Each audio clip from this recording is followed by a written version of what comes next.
Салам достор, биздин каналга жазылыңыздар. Башкалар көрсөтпөгөндү биз көрсөтөбүз. Экс-муфти Чубак Жалилов 45 жашында пневмониядан каза болду. Ал кече ооруканага оор абалда жеткирилген эле. Экс-муфти белгилүү дин аалымы Чубак Жалилов пневмониядан улам каза болду. Бул тууралуу анын санаалаштары билдирди. Кече 10 июлда ал оор абалда улуттук госпиталга жеткирилгени маалымдалган. Социалдык тармактагы расмий баракчасына жазылгандай, экс-муфтийнин жаназасы бүгүн 11 июлда божол менен саат 16:00-18:00 Базар Коргон районуна караштуу Бай Мундус айылында өтөт. Дин аалымы соңку ирет 4 июлда оңдоп түзөөдөн өткөн мечиттерди обсервация катары пайдаланууга берүүгө даяр экенин айткан эле. Экс-муфти 1975 жылы 21 январда Жалал-Абад облусуна караштуу Базар Коргон районундагы Бай Мундус айылында төрүлгөн. Superkg порталынын эмгек жамааты Чубак Жалиловдун мезгилсиз дүйнөдөн кайткандыгына байланыштуу үй бүлөсүнүн жакындарынын аза кайгысын тең бөлүшүп, терең кайгыруу менен көңүл айтат.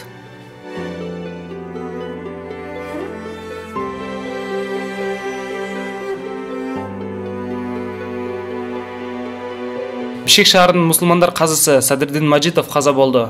Бүгүн 10 июнда кечке жуук Бишкек шаарынын мусулмандар казысы Садырдин Мажитов каза болду. Бул тууралуу Superkg порталына муфтияттан билдиришти. Маалыматка ылайык, Садырдин Мажитов көптөн бери кант диабети менен ооруп жүргөн. Анын сөөгү эртең 11 июнда Баткен облусунун Кадамчай районундагы Өрүкзар айылында жерге берилет. Маркум 1972 жылы 22 июнда Тажикстандын Яван районундагы Кыргызабад айылында туулган. Superkg порталынын эмгек жамааты Садырдин Мажитовдун мезгилсиз дүйнөдөн кайткандыгына байланыштуу үй бүлөсүнө, жакындарына аза кайгысын тең бөлүшүп, терең кайгыруу менен көңүл айтат.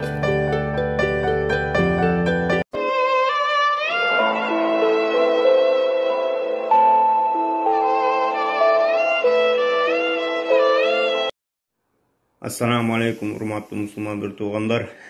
Бүгүн мына өтө суук кабарлардын дагы бири ажекебиз Чубак ажынын каза болгонун азыр уктук. Ассаламу алейкум туугандар. Кыргызымдын нуру өчтү. Устазыбыздан айрылдык. Бүгүн унтуп да койдум, азыр кайсы дата Жалал-Абадка буйруса Базар Коргон районунда саат 4-5 же 6-лардын чамаларында устаздын жаназасы болот бүгүн. Туугандар, Аллах Таала өз рахматын алсын устазды.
Менин кайрылуум өзгөчө, алдын ала кечирим сурайм.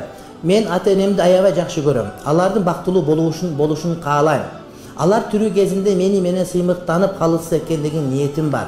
Атама үй салып берсем экен, атама жип алып берсем экен, инилериме жакшы нерсе кылсам экен дейм. Дамла апакем көп ыйлайт, үйүбүз жок деп, батирде турабыз өзүбүз.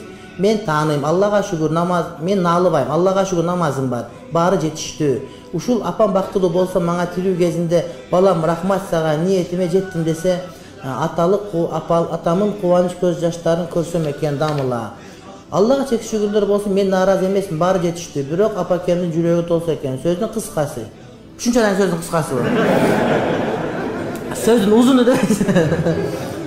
Сөздүн кыскасы, жегит бата менен көгөрөт дейт, урматтуу дамла жана жамаат бир дуа кылыңыздар. Шуну айттым силерге баатында. Дарат алып бүткөн соң жыныстык мүчөсүн караса дарат сынбайбы? Кээде күмөн санап карап коем дейт, карап калсаң дейт. Жок, карагандан дарат сынбайт. Жыныстык мүчөнү карагандан, эгерде өзүнүкү менен аялыныкын карасаңдан, өзүнүкүн караш керек болбойт. Аялыныкын караса адепсиздик болот, арам эмес, адепсиздик болот.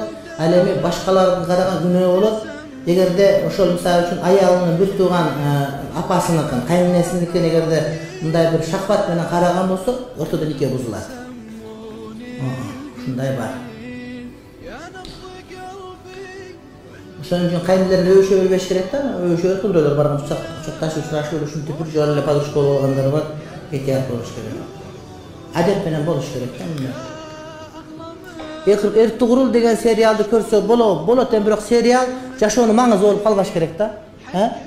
Жашоонун маңызы болуп, ошо менен жашап, ошо менен туруп калбаш керек, бирок көрүп пайдаланса болот. Тата уландырда гана көз карашыңыз же ой пикириңиз. Тата улан аны менен кызык окуя болгон. Айрып Москвага чогуу чыгып калыппыз да.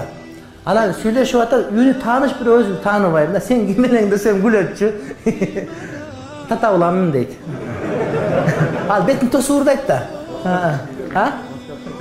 Аэропортто маска чогуу жүрөт экен. Ырдаганда маска мырдайт экен да. Ал жакшы ырдайт. Жакшы, мындай бир маанилүү, беймаани эмес. Анан бир жолу жана тирдин мынтыгын огун алайын деп барсак, ошол жерде дагы октондоп атып, алда тир таба билбейм айтор. Азыр магазиндерде арак сатылып, ошол магазиндерден продукт алса болобу? Арак турган жерлер кандай болот? Дейт, эми эмне кылабыз? Народныйга барсаң деле, нарконо эмне жашыл бар жанагы. Глобуска барсаң деле, Фрунзеге барсаң деле арак бардыгында. Бирок бир магазин бар экен, арагы жок. Кайсы Фрунзеге айттым ана? Глобуста арак жокпу? Каеринде? Мурунку бета стористе ошол Глобус Береке деген арак жок. Бирок ошолордун бардыгынын арак кассасы бөлөк-бөлөк бекен, нарагы сандыгы бир бекен. Эми сандыгы бир болсанда айырмасы деле жок болот да, мында жөн эле реклама болуп калган болот да. Эгерде ошол жана глобус менен бияктагы глобустардын нарагындагы сандыгы бөлөк-бөлөк болсо, анда вообще халал деп түшүнсөк болот. Анан наракка киргенде вообще кассага кирип кетип. Анан биягы бөлөк болгон болсо, анда бул глобустун тиги болсо айырмасы деле жок болуп калган болот. Эми ошолордон алып жүрөбүз, эмне кылабыз? Эми Кудайым өзү кечирсин. Акчабызды алып алып үмөт кылабыз да. Анан эгерде колдон келишинче ана 5 жыл биппе кештирмеген ачылды.